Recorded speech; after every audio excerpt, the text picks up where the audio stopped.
commencer. Alors merci bien, désolé pour un petit peu le retard par rapport au changement de salle, mais on souhaitait quand même sans vidéoprojecteur, ça serait difficile de faire la présentation que Cédric a prévue. Donc voilà, on y est, on est installé, on va pouvoir commencer.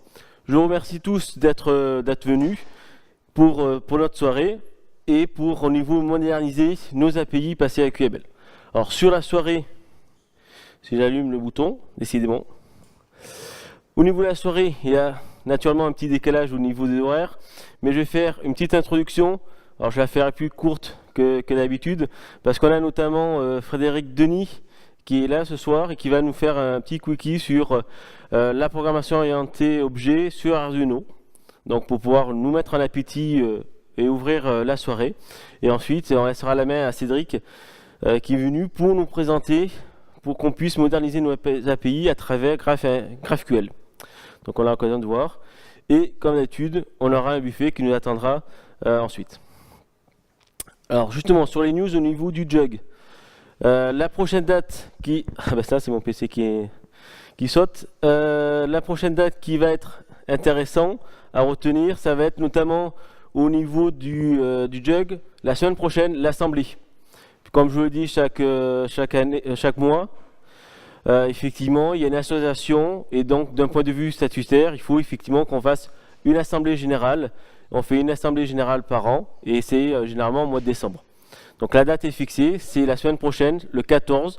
C'est dans le même lieu, c'est-à-dire que c'est au niveau de l'école qui nous héberge. En revanche, ça ne sera pas dans l'amphi, on sera au premier étage.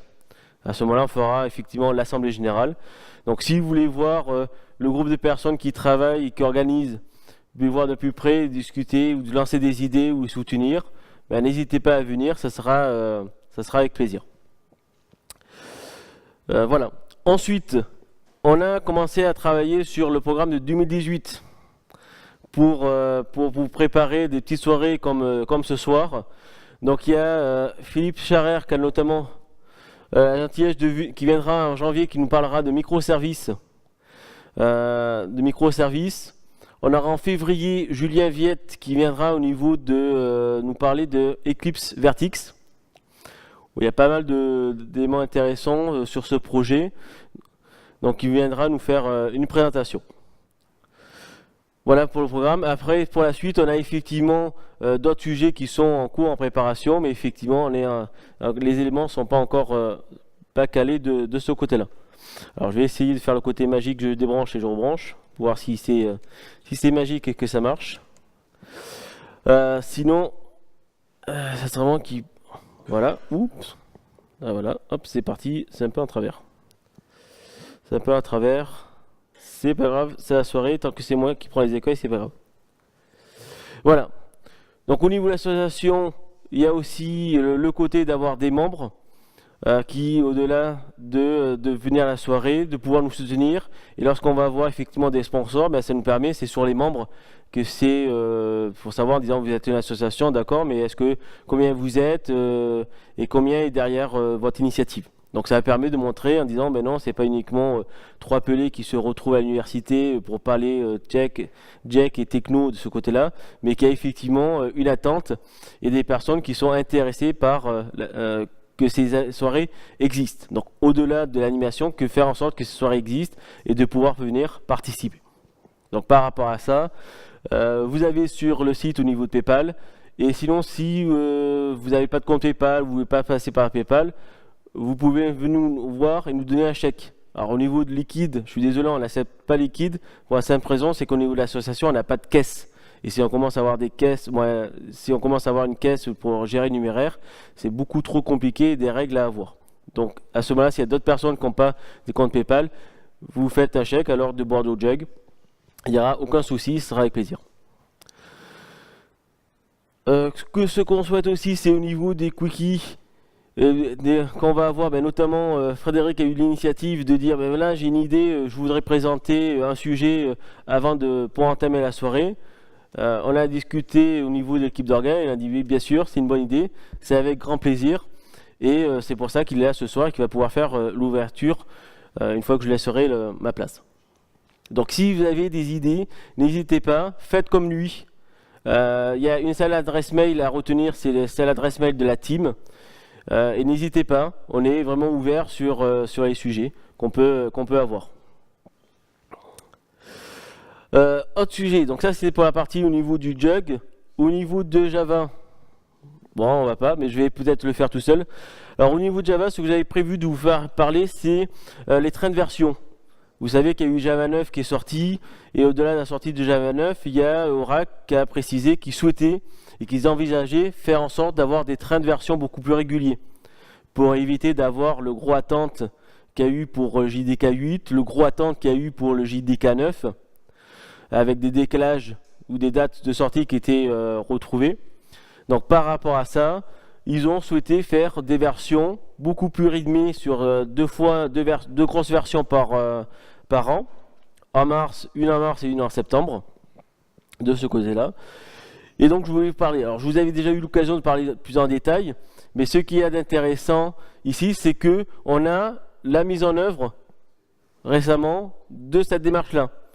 On est arrivé sur notamment une JEP, la JEP 309, alors au-delà de ce qui est prévu, ce qu'elle fait, c'était une JEP qui devait être intégrée sur le JDK 10.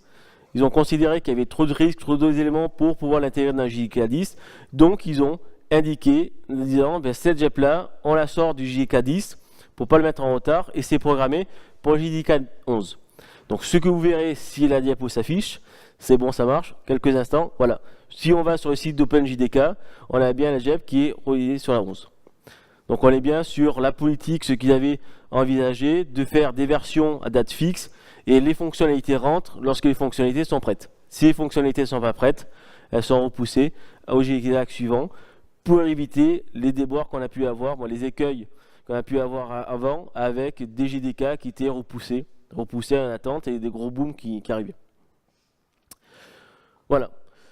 Autre élément que j'avais précisé aussi, c'est, j'avais précisé la semaine dernière, le mois dernier, c'est l'abandon de formats année et mois qui sont rentrés sur des numérotations plus classiques avec JDK 10, JDK 11 et qui sont associés.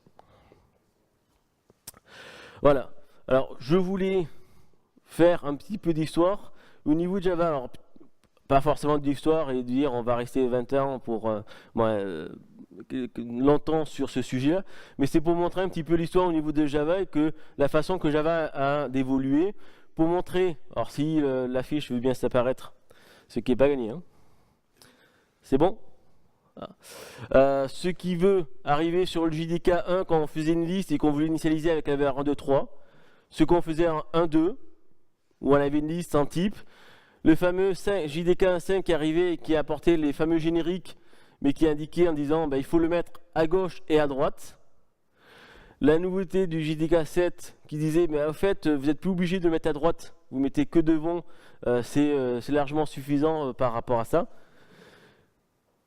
En 8, rien de spécial. En 9, des fonctionnalités un peu sympathiques comme le list off qui permet d'initialiser une liste au niveau de l'écriture, donc là qui peut être assez sympathique. Et ensuite ce qui nous attendra en mars prochain pour le JDK 10, où on va pouvoir utiliser le var qui permettra d'utiliser la variable, si ça s'affiche, voilà, sans forcément préciser le type. Et automatiquement, le compilateur sera en capacité de savoir que c'est une liste d'integer par rapport au type qu'on a précisé. Donc je trouvais que c'était intéressant et que j'ai voulu le présenter. Autre point que je voulais présenter, au niveau des nouvelles, c'est au niveau de Tomcat. Alors il va falloir m'écouter, puisque naturellement ça saute. Notamment, il y a sorti la version 8.5. Alors il y a des correctifs, notamment au niveau de HTTP 2 et sur JavaFig, mais il y a notamment le support complet de Java 9. Donc ça c'est ce qui est intéressant au niveau de 8.5.